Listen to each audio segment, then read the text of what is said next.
everybody, it is Blonde Blitz time. Let's go. Hey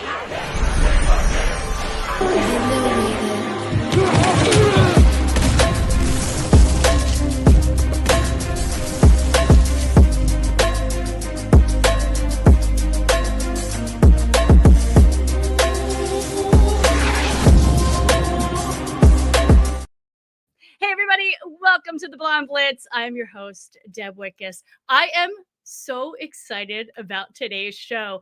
College Bowl season is upon us. Jimmy Kibble, he's a former kicker for the Philadelphia Eagles. He's joining me to discuss his NFL days as well as his latest endeavor. It's called the National Scouting Combine.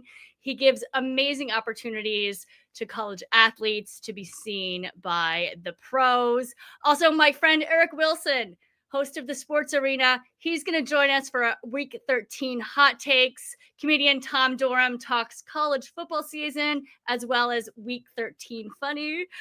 Shay Holland, HGTV designer to the athletes. She's giving tips on getting the most out of your living room setup to watch the bowl games. And as always, betting expert Alex White is here from Vegas to give you your best bet for this week. Commissioner Cooper's giving us his advice on fantasy. And finally, Ben Troop, former tight end from the Titans and the Buccaneers, joins us for Week 14 picks. All right, guys, I can't wait. Shall we do it? Let's get started with headlines.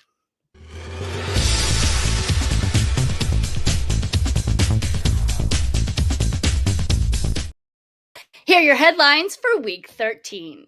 The Kansas City Chiefs defeated Las Vegas 19-17 on Black Friday to improve to an 11-1 record and clinch a postseason berth for the 10th consecutive season.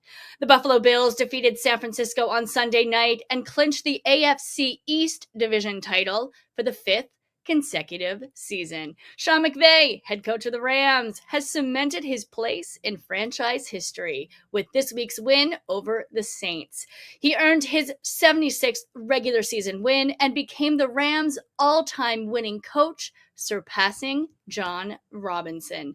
Moving on to the AFC NFC Players of the Week. You guys know how much I love this one. AFC Offensive Player quarterback Josh Allen of the Buffalo Bills. He completed 13 of 17 attempts for 148 yards and 2 touchdowns with no interceptions. He also recorded a rushing touchdown and a touchdown catch, becoming the 3rd player ever with at least 2 touchdown passes in a game. Defensive player CB Tarheeb Still of the Los Angeles Chargers. He recorded 3 tackles, 3 passes defensed, and 2 interceptions, including a 61-yard interception return for a touchdown. He was the only player to record multiple interceptions in Week 13. Special teams, RB Kene Nwangwu of the New York Jets. He returned 3 kickoffs for 157 yards, including a 99 kickoff return for a touchdown. He also recorded a forced fumble as part of the Jets kickoff coverage unit this week.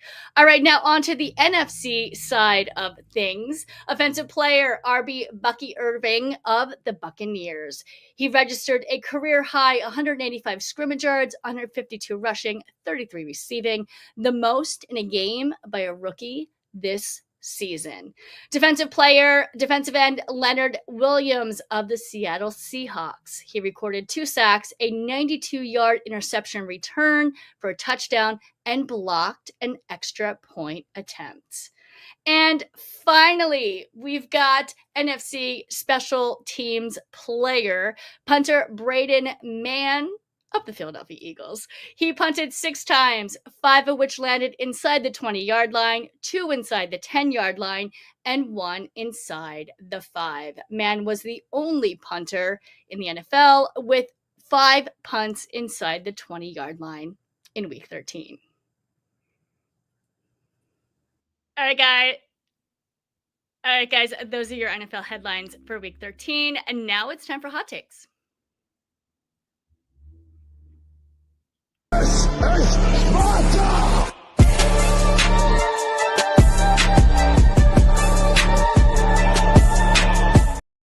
Please welcome on the host of the Sports Arena. He's also involved in the National Sporting Combine. He's the media director. My friend, Eric Wilson. Eric, you there?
How are you?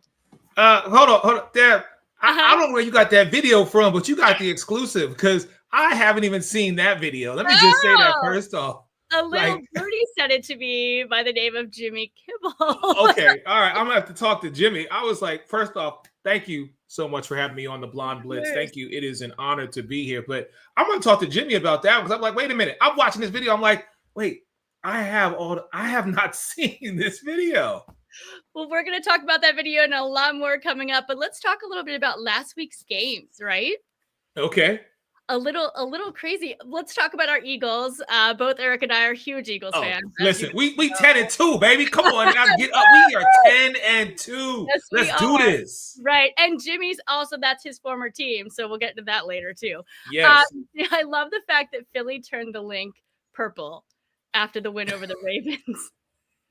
There's just something about that. I know there's just something about the Eagles-Ravens matchup. I mean, we can take it all the way back to when we had T.O. and Ray Lewis, and T.O. was doing Ray Lewis's dance. That game always breeds some type of just, you're not sure what's going to happen. Yep. Well, especially the Ravens are good.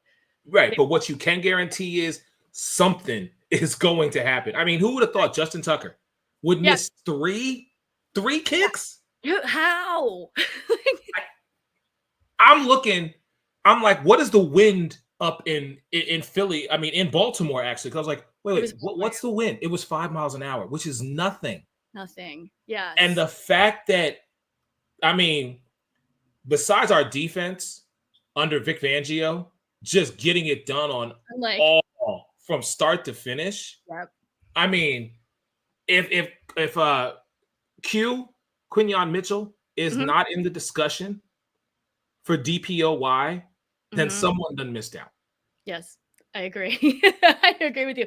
I mean, the first of the season started off a little iffy, but now, I mean, we're executing on all cylinders. The Eagles are there. We're here to fight. Do you think it'll be the Lions versus the Eagles for NFC champs? Okay. As a fan, I'm going to say yes.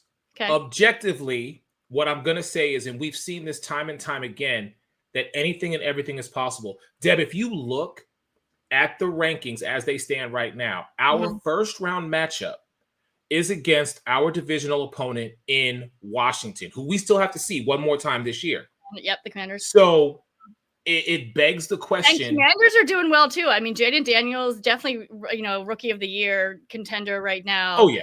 I wouldn't put anything past the Commanders either. I mean, Eagles have a more balanced team, but you never know. They could have a bad day. But it's like when you see that team for the third time, that's the thing. It's like, ooh, okay, we've seen you once, we've seen you. Now we get to see it when it really matters. Yeah, exactly. Do I want it? Yes. No question about it. I feel that is the NFC Championship game that everybody right now is talking about.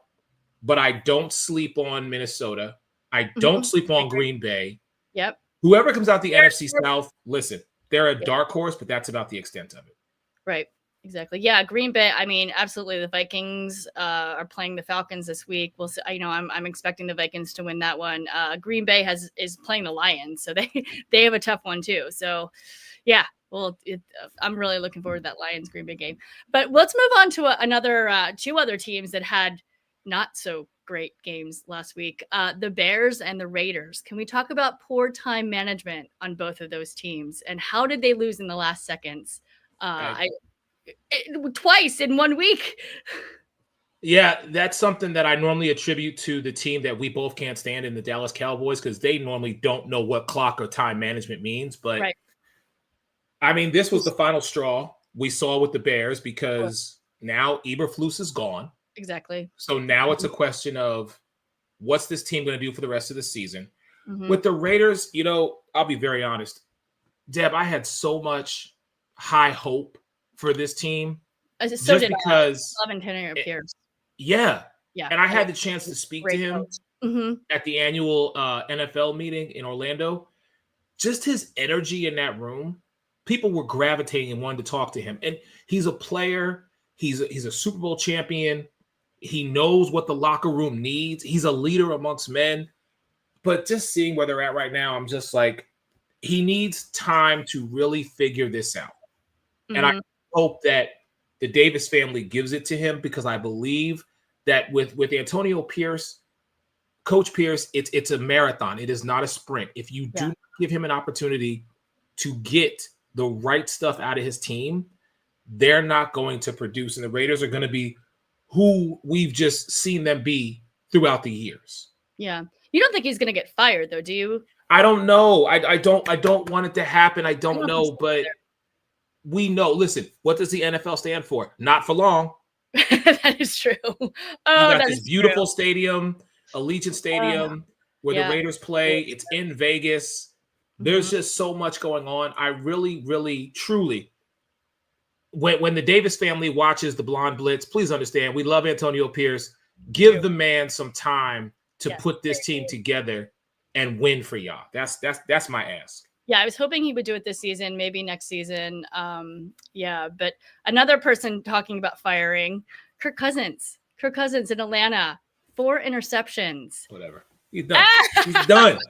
He's done. Listen. I've actually interviewed Kirk. He's a lovely person. Good quarterback, just not showing it.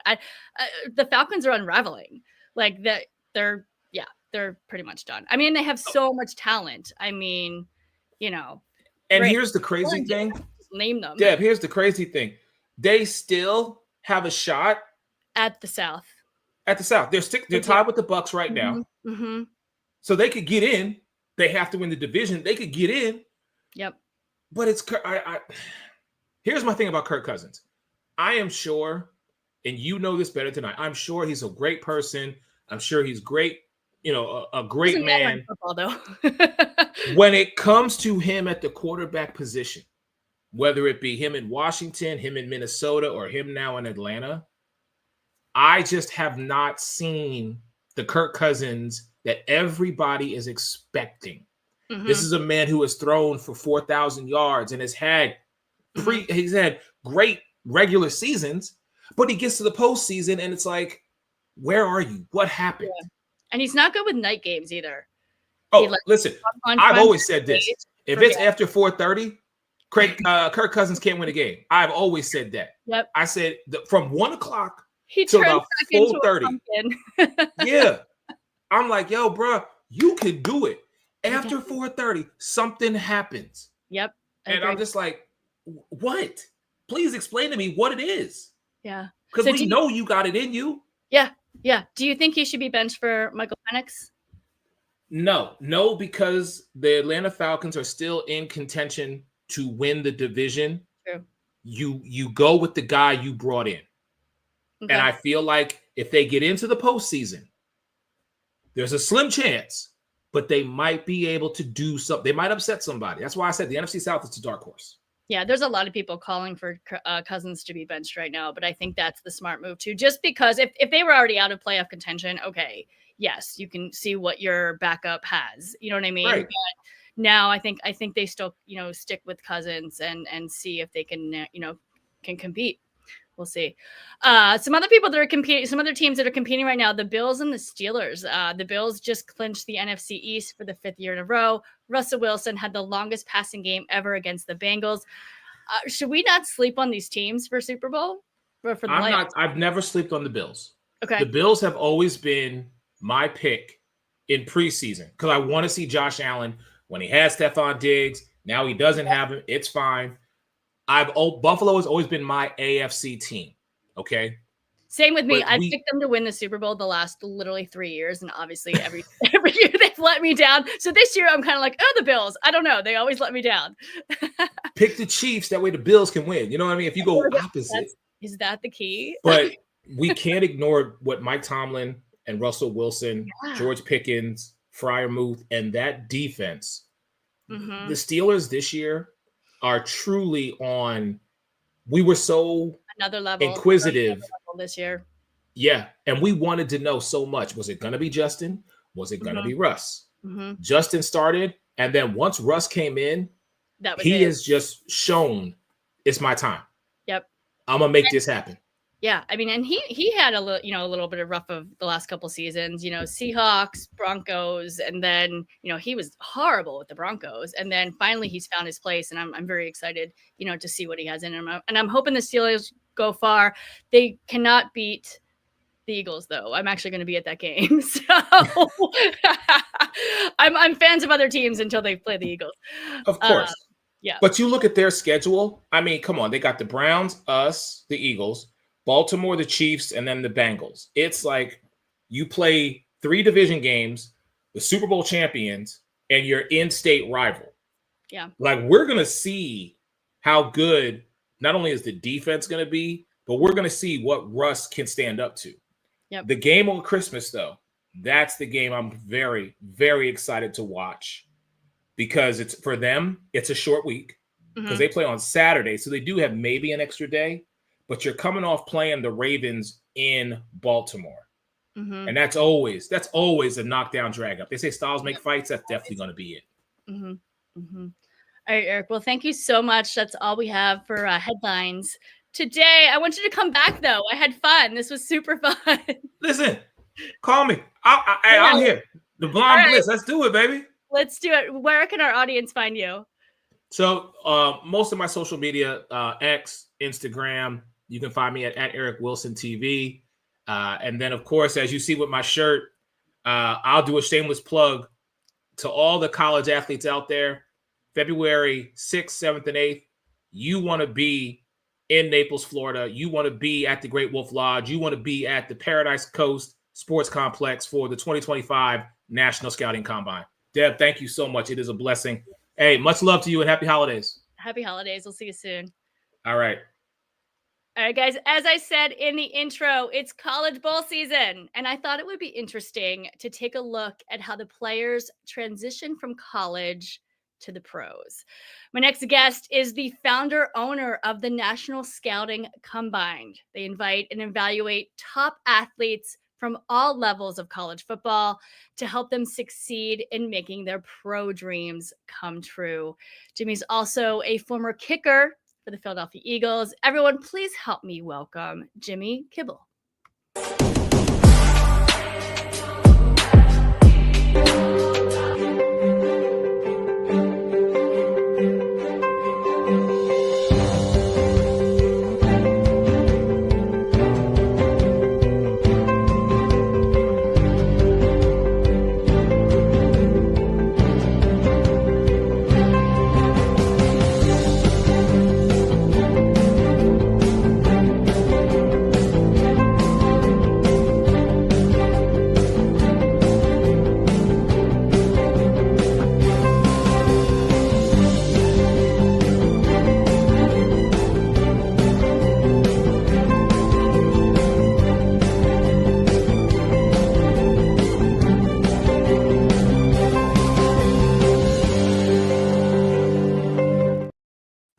Jimmy, how are you? I'm awesome, Deb. Thanks again for having me. Of course, it's so good to see you. By the way, the media is great. Your marketing materials are fantastic. Your videos look great. I spend a lot of hours contemplating, trying to think of putting myself back in the cleats what do kids want to see? But I'm also surrounded by some incredible staff, guys like Eric and Alec and DJ, Jay, Derek, Scott, Peyton, and all these incredible interns we've had. Um, everyone wants to help the athletes. We've all been there and done that. That's the Right. exciting thing about this is, kind of living vicariously the same way I do, with my own kids, but I'm out to help everyone's kids. Yeah. Well, we'll talk a little bit about the combine in a bit, but I want to I ask this, I start the interviews with this question for every single person I have on. Why football? In regards to why I played, or why do we do this for football? Just why you played, why you fell in love with football. Because originally you were a soccer player, right? I remember that correctly, right? Okay. Yep. Grew up in Spain for many years, so I joke with people that I learned real soccer when I came back. But yeah, it's very stereotypical. It was the freshman year of high school. I had never played before then. And I went out. I was 5'2", 103 pounds. I wanted to be the next Mark Bavaro, tight end for the Giants. And I went out there, and I wasn't afraid to hit. I was just tiny. And about a week before the season started, the coach said, "Does anyone here know how to kick? Because we need to start kicking and play soccer." And the funny thing is, kicked my first field goal. No one could believe it. Second year, I was very fortunate. My director of player personnel, who used to be my high school coach, Jay Wilson, he played in the original USFL back in the day.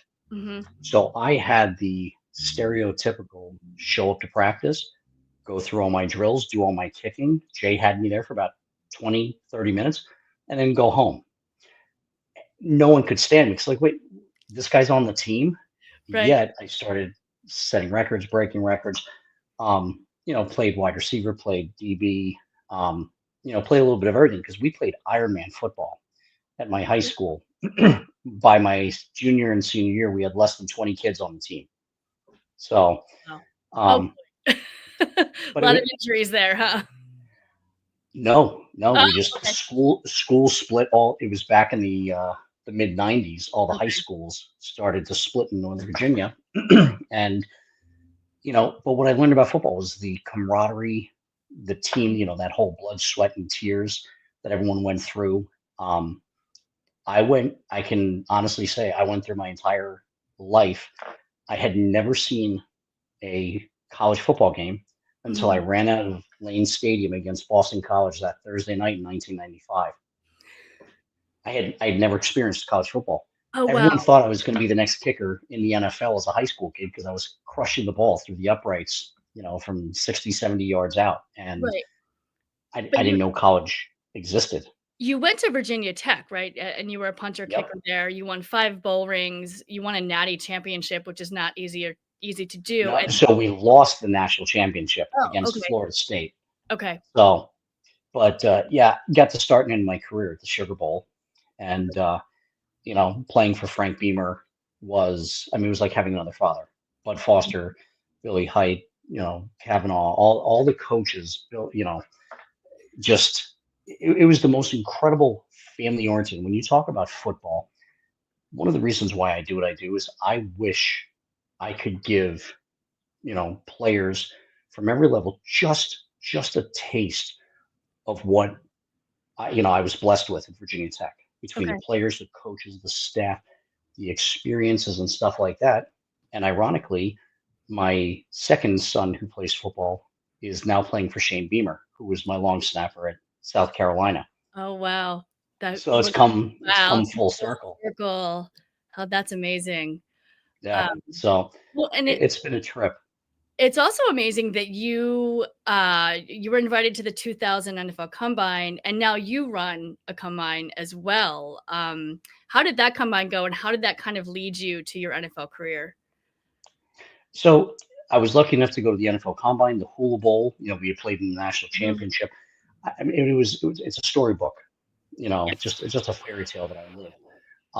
The NFL Combine was humbling, and because when I was 7 years old, I was hit by a motorcycle, so my body's all out of whack, and I had 32 NFL teams poking and prodding me for hours, you No. know, and that's a lot of players don't realize, you know, when it comes to injuries, when it comes to other, and mine wasn't an injury. It was a, you know, it was Mhm. almost a near death experience, you know, so many years before that. But the, you know, I learned very quickly, I wasn't there to kick. It was the interviews. You know, I got a Mhm. chance to showcase, you know, my abilities, but yeah, it was the interview process. It was getting to meet the scouts. It was really getting to show those teams, am I the type of person that, you know, they want representing the brand? And I Mhm. think a lot of people lose sight of that because there's so much hype, you know, especially Mhm. now, and that's kind of how the whole thing transitioned because I thought to myself, I'm not here to compete with the NFL Combine. We want to supplement them. They only bring in Mhm. 300 what 30 to 350 athletes to the NFL Combine, and not everyone gets drafted.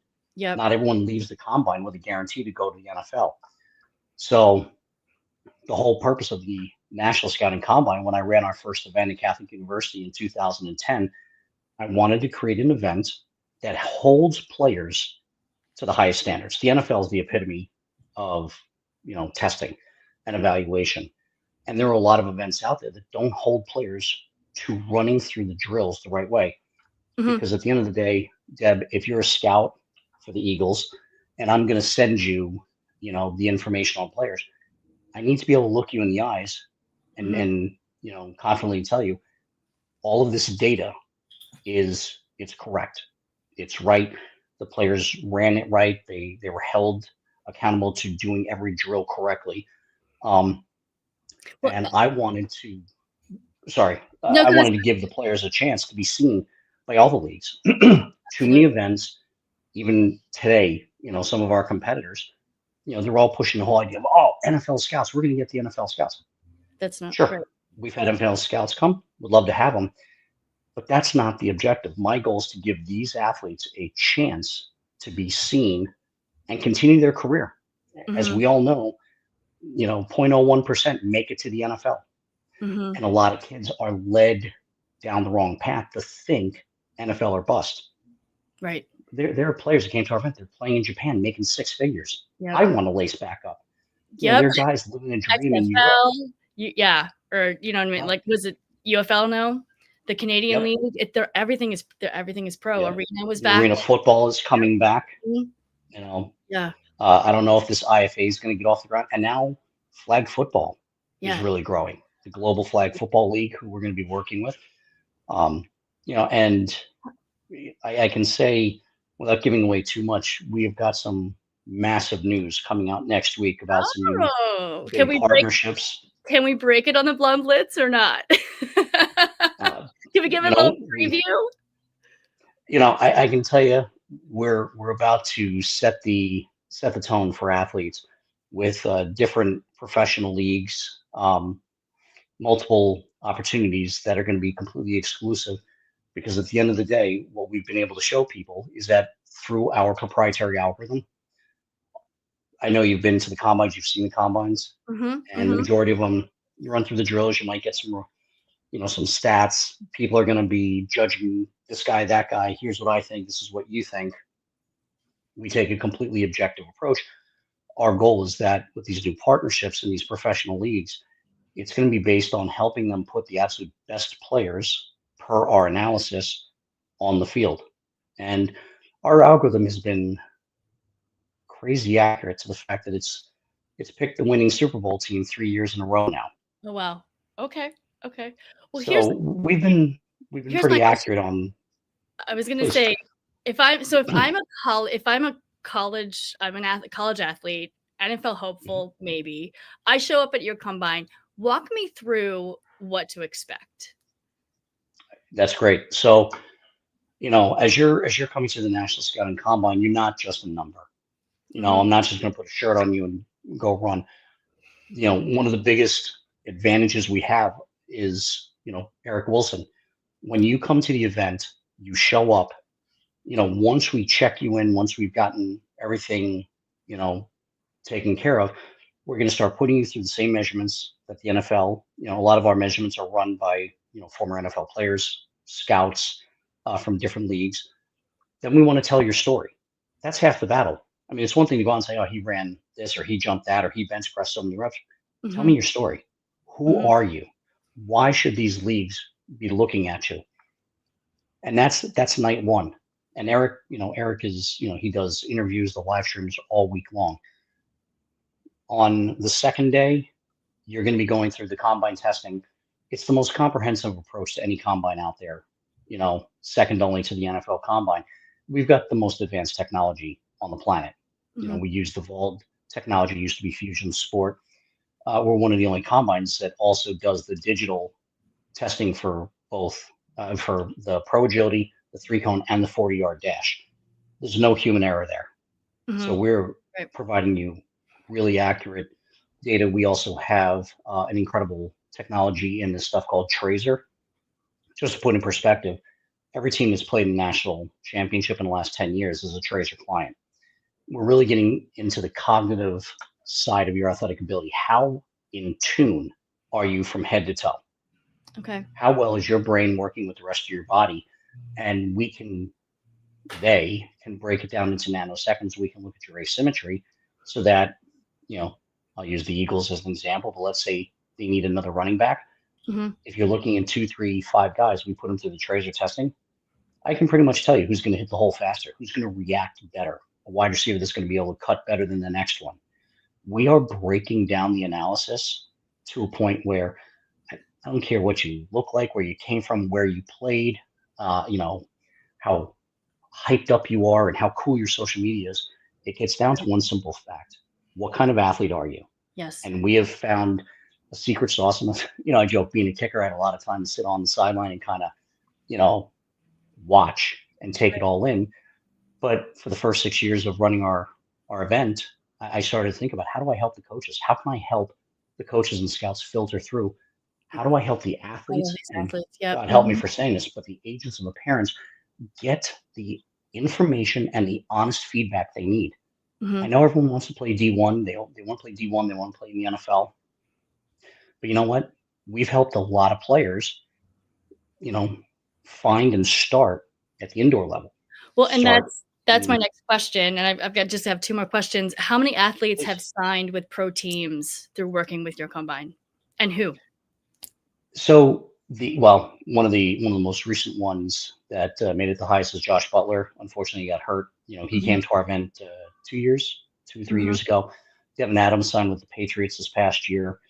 And, it's funny because our algorithm picked him for a high CFL type pick. He ends up getting released, goes to Winnipeg, plays in the championship. We've had players like Maurice Leggett, who's with the Chiefs, ended up being like a Grey Bowl champion in the CFL, Chad Cacker years ago. We're still tracking down because there are a lot of guys play indoor football and we lose track of them.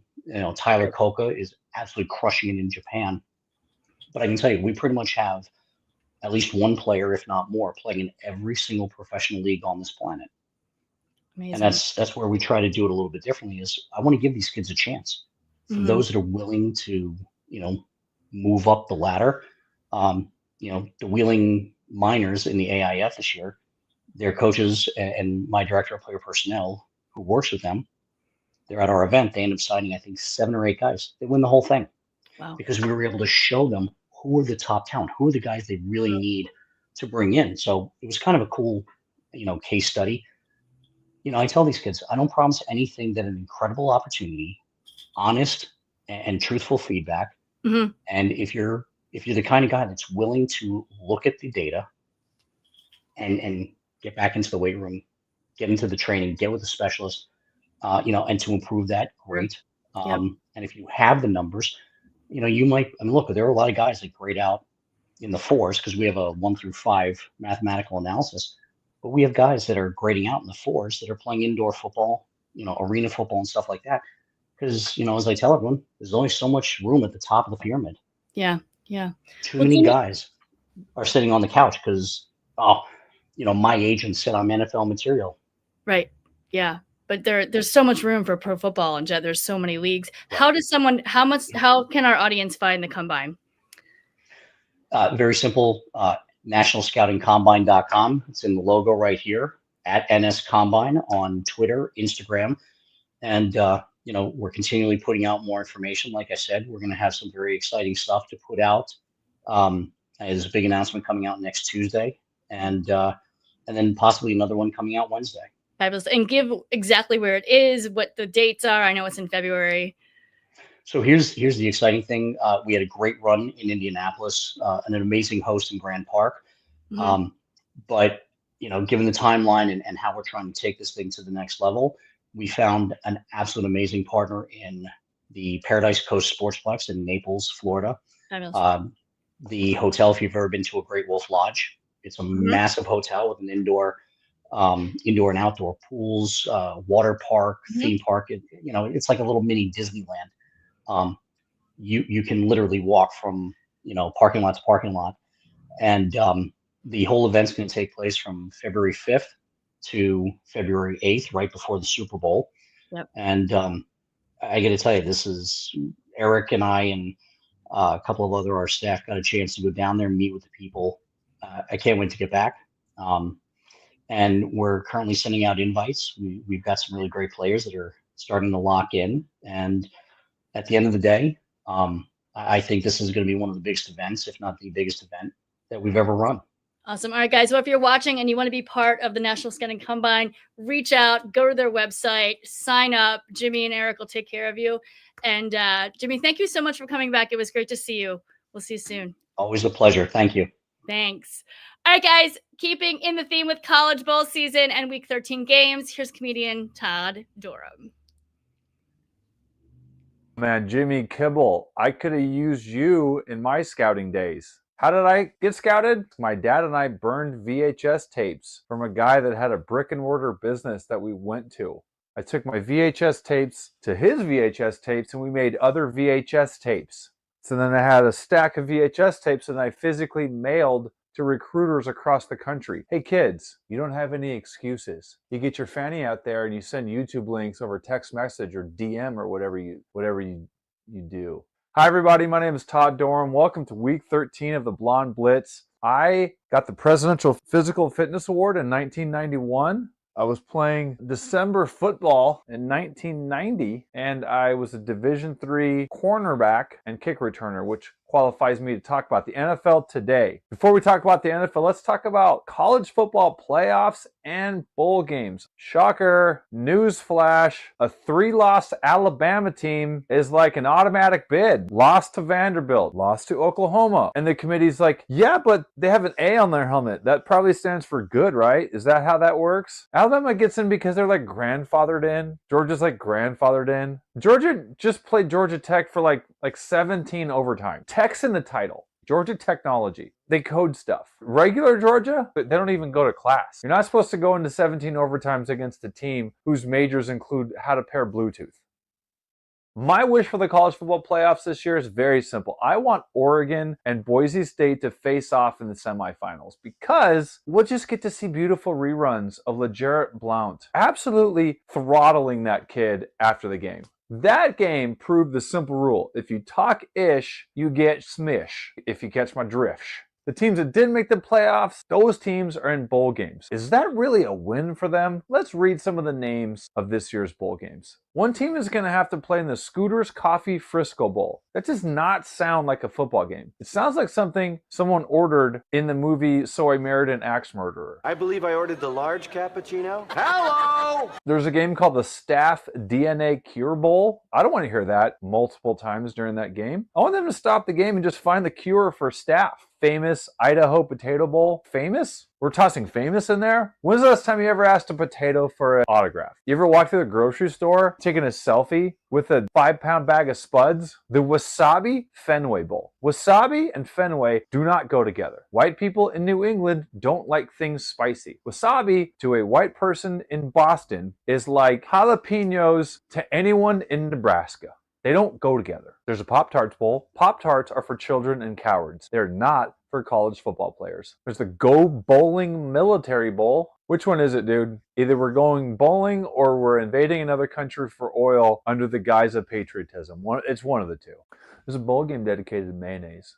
and it's the Mayo Bowl. I'm just envisioning a bowl outside at a picnic, just getting warm, top getting crusted over, flies landing on it. Mayonnaise is a horrible condiment, and anybody who thinks otherwise, you're not thinking right. Okay, NFL Week 13. How is George Pickens anything? How does he exist on an NFL field? He thinks he's in the UFC. He doesn't know he's in the NFL. And he doesn't even fess up to it. At the end of the game, here's what he had to say about the fight.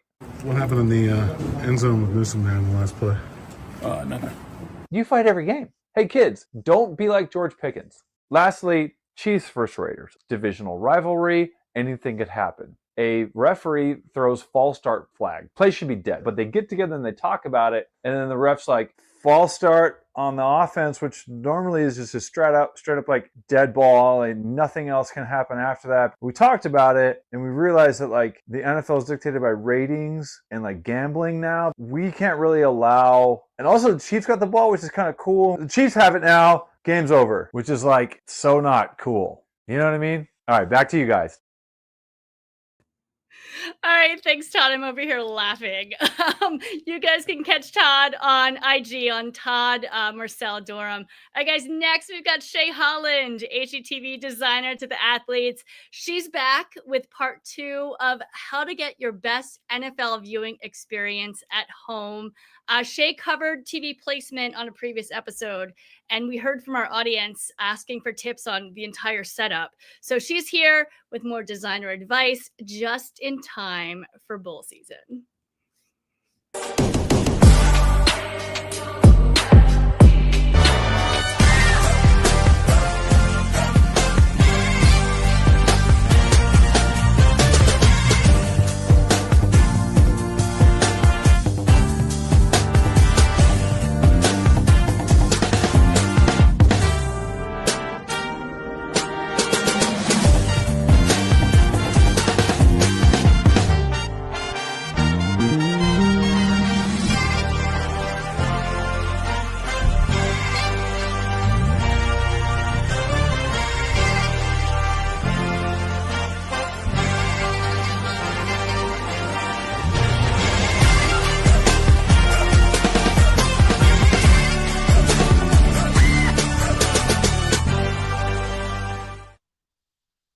Shay, hello. Hi, Deb.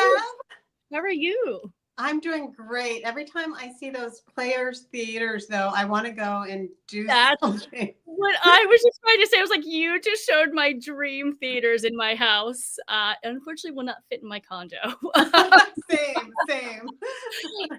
But a lot of people, obviously everyone dreams of having that type of situation, but a lot of people can't afford it, including myself. But you can still have a good experience watching the games. How should they go about putting their space together? To get Absolutely. They can do it in any size space. Most of us don't have the recommended size for a theater is about 20 feet by, I think, 13 feet or so, which is pretty enormous, like the size of a lot of living rooms. But I have seen them even put home theaters in like a shed or a small bedroom.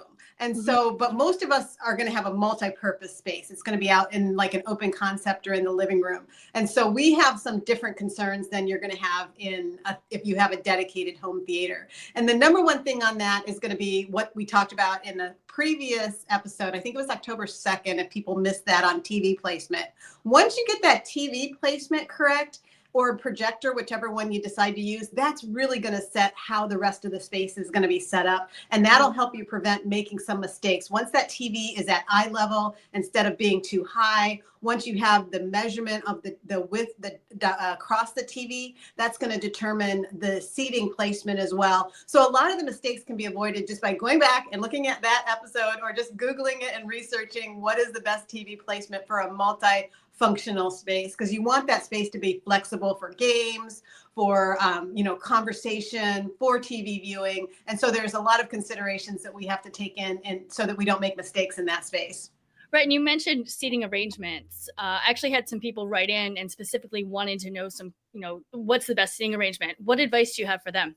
Yeah, I got several questions on that as well. So I'm glad we're talking about seating arrangements. So with seating arrangements, the number one thing is going to be that distance from your TV or projector. And as we said in the last time, all you do to get that is just measure your TV across horizontally, double that number, and that'll give you a rough estimate of what the distance is in feet. So, and usually it's maybe somewhere 8 to 10 feet, give or take, just depends on the size of your TV. You don't want to be too close to that TV, and you don't want to be too far from that TV. And once you have that, your largest piece, which is usually going to be your sofa or sectional, that's going to be the distance, and you're going to build everything around that piece and that distance.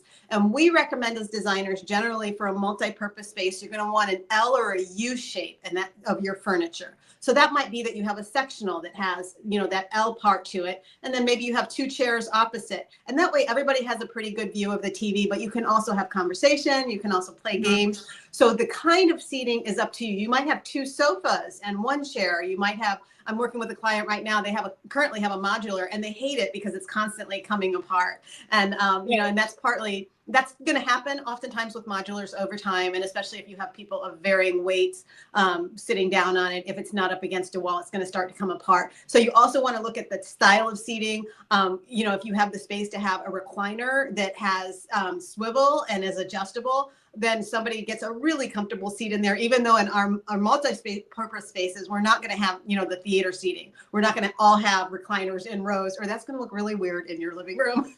Yeah. Very, very weird. What about sound and lighting?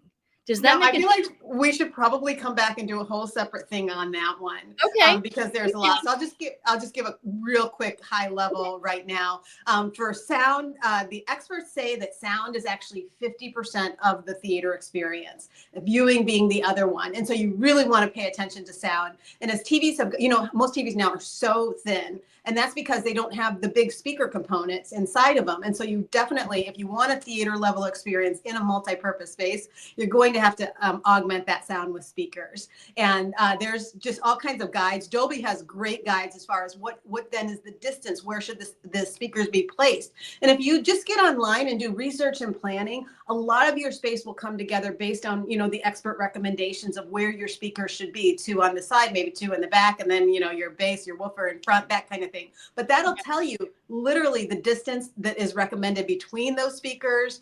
And a big thing with the speakers is a lot of people, you see them on the floor, even the smaller ones, those should be at ear level if you really want the best sound. So just like the TV should be at eye level, those speakers, you want to try and mount them up on the wall if they're not on stands or something. And so that's the main thing with the sound, is get that ear level sound, get that immersive sound, and just do your research on what the guidelines are to get that best sound with your speakers. And then as far as lighting, a lot of people like to watch in total darkness, but the experts don't actually recommend that you do your viewing in total darkness, especially if you're going to be doing a lot of it. It actually causes some eye strain. So you want to add just a little bit of lighting. And that's why when you go to a movie theater, it's not totally dark. You have that, the LED lights on the stairways usually, you've got exit light signing, you've got usually light on the bottom. So that's what you want to do in your home theater, is maybe bring in some wall sconces that you paint the same color as the wall, maybe bring in some strip lighting that you add to, the seating or something like that. So don't have it just be completely dark. You want what we as designers call some ambient lighting in there. And that will also help you give a better feel to your space overall. The main thing with lighting is just make sure it doesn't block any sight lines. And that's the same for, anything you put in that room. You don't want to obviously defeat the purpose of having a multi-purpose viewing space if you're going to just block it with something. Right. But sometimes that happens though. Right.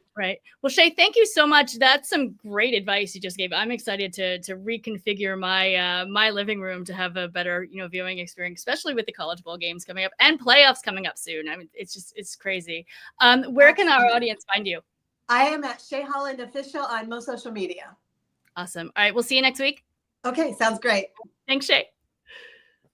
All right, guys, time to move on to week 14 games coming to us from South Point Casino in Las Vegas. Betting expert Alex White is here to tell us her best bet that you should do for week 14.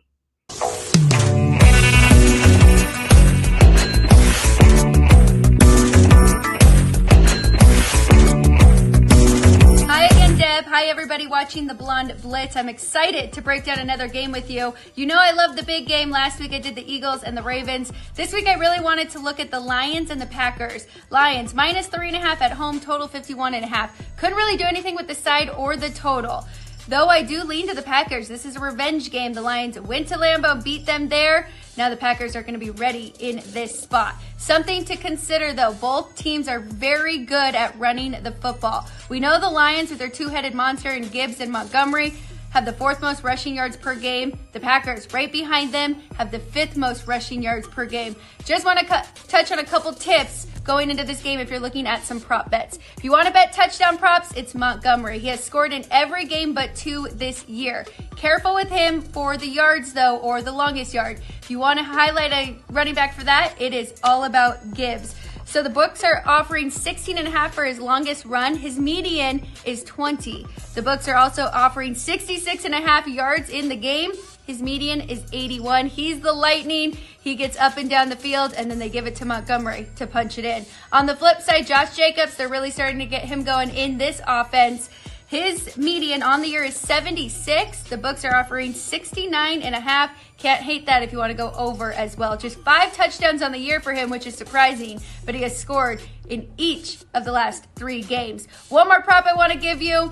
Love Jordan Love. He's going to continue to get better and better. But looking at his props, passing yards, 252.5. His median is 259. If they're playing from behind at all, he will start to throw that ball even more. And interceptions over half, minus 155. His median per game is 2 passing touchdowns and 1 INT. He's going against a defense that has the 3rd most interceptions in the league. So Jordan Love, interception. We're going Montgomery anytime touchdown, and then we're going Gibbs over his either rushing yards on the game or his longest rush at 16.5. Hope that was good information for you. Hope you all cash some tickets on this great Thursday night football game. I'm Alex White. I'll see you guys again next week. All right, guys. Thank you so much, Alex. And obviously, you cannot talk sports betting without talking fantasy. Commissioner Cooper, what do you have for us this week? We're on a mission, guys. We're on a mission, guys. Hey, Jason, how are you? Are you muted? Muted again. Here we go. Thanks, Deb. Appreciate you allowing me into the Blonde Blitz arena. If you followed my Thanksgiving DFS, you were sure we're happy. I made 600 big ones on Underdog with that lineup. Now, my Sunday lineup wasn't so good, so I like to at least admit when I do wrong. So this week, though, I got a no-brainer for you. So let's check it out. This week, I'm going back to the well with Baker Mayfield. The bottom line is they're playing Las Vegas. They're 25th against QBs. And you were just talking about Atlanta struggling a little bit. Bucks got a chance to win this NFC South, so they're going to be all in on this matchup. I love Baker in this matchup. How can he not go with Mr. Garendo, the new starter in the 49ers that we know they love to run the football? And that's actually been the Achilles heel of this pretty decent Bears defense. They're 22nd against fantasy running backs. He comes in as a great value with $5,400. Chase Brown at Dallas. I mean, we know Dallas is struggling against everything. They're 25th against running backs, and they're going to obviously feed the ball to Chase in this matchup, so I like it. But I say that, but then I go back to T. Higgins. I just like anyone on the Bengals right now going against Dallas. They're 26th against fantasy receivers. Like I said, they're kind of struggling all the way around on the defensively anyway. Going back to Darnell Mooney. I know you were talking about Kirk Cousins, but you know it's an up and down roller coaster with Kirk Cousins. But you got to like Darnell Mooney. Minnesota dead last against fantasy receivers, so expect some big plays to Mooney in this matchup.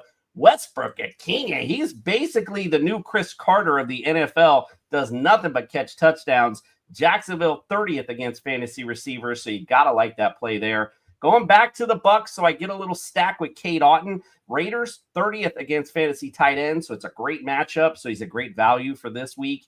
Kyron Williams. Again, I've talked about Buffalo all season long. They are a great defense and a great team, but they are soft up front, and they really like to give running backs a good time. They are 30th against fantasy running backs, and Kyron Williams has been a little bit out of the end zone lately, so I'd expect to see him back in it. 49ers are getting a little more healthy on defense. So I'm expecting to see some good, at least good defensive play and to get back to where they were and it's a good value at 3,100 this week. So that is my ultimate DFS lineup for this Sunday. Awesome, Jason. Thank you so much. All right, let's do some picks, shall we? Some Game 14 picks. Let's bring in Ben, former tight end for the Titans and Buccaneers. Ben Troop. Where's my boy Ben at? Let's go.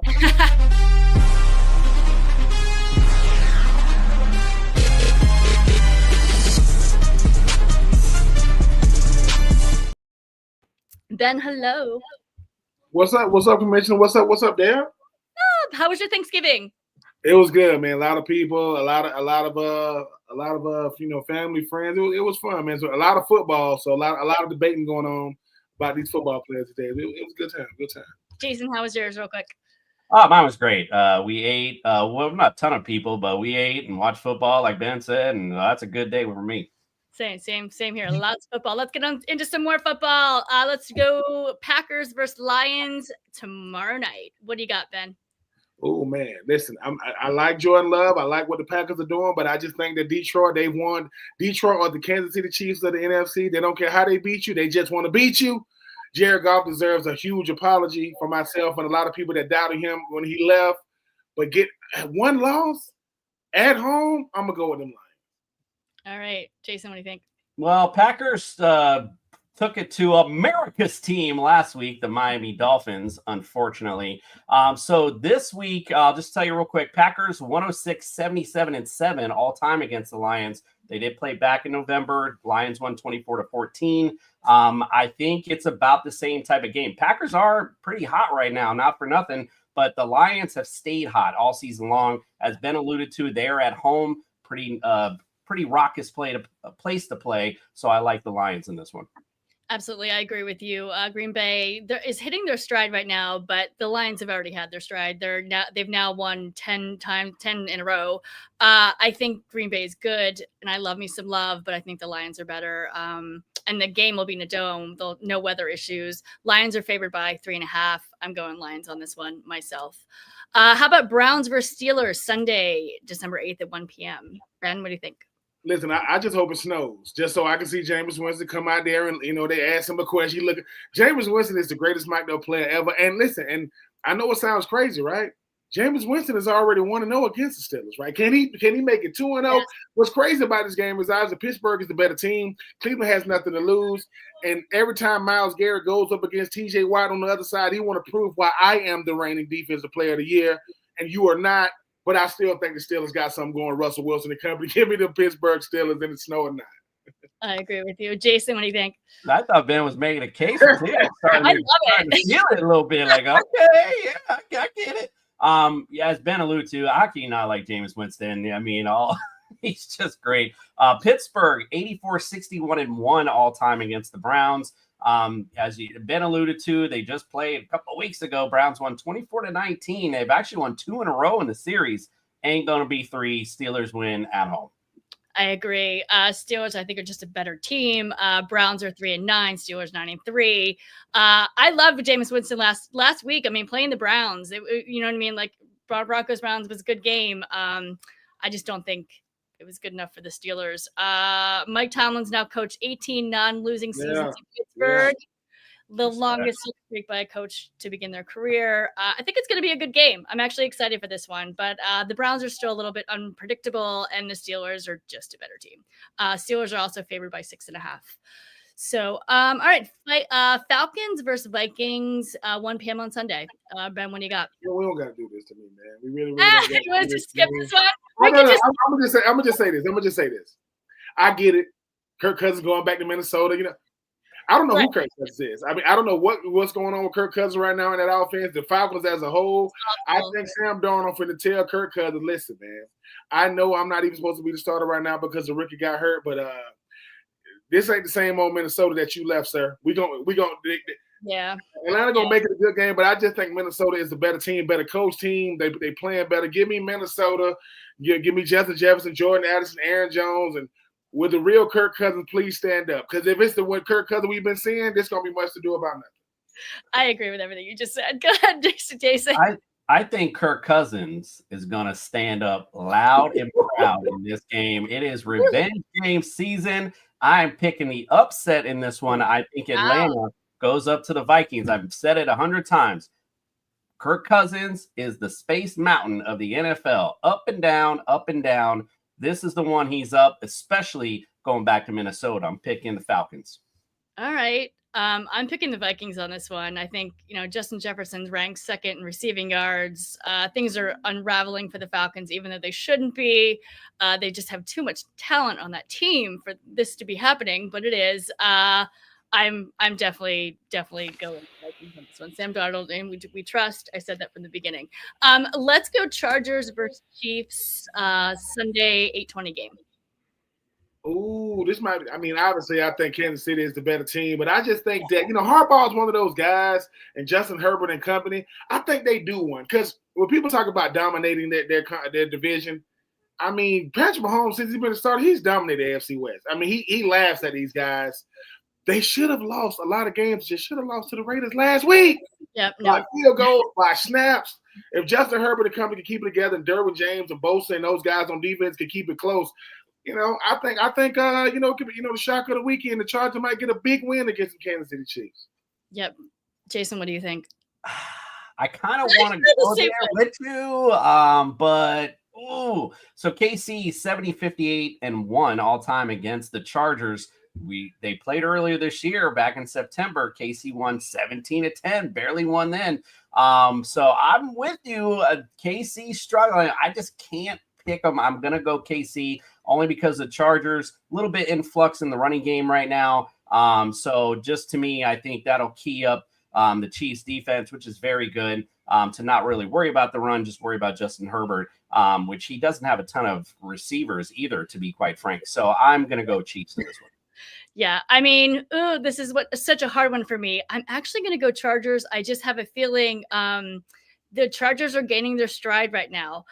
And honestly, it would be a statement win if the Chargers win this. The Chargers have lost the last 6 in a row against KC though. And also wide receiver Ladd McConkey. We'll see if he's playing. He's been playing great, but he was limited in practice today. It's a knee shoulder injury. So we'll see. I think they have a really good shot if he plays. If not, a little iffy. I'm going to go with the upset though, just because I have a feeling, even though the Chiefs are favored by 4.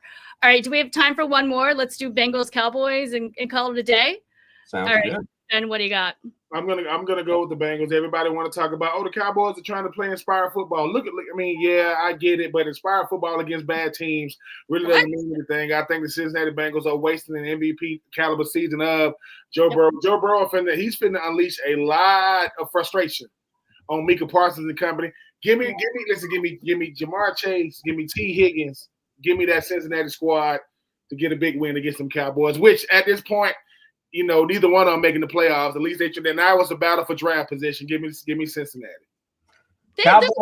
There's a possibility the Bengals could make the playoffs. Like they're not out running, but they're not. I don't think they're going to either. Just had to say that. Go ahead, Jason.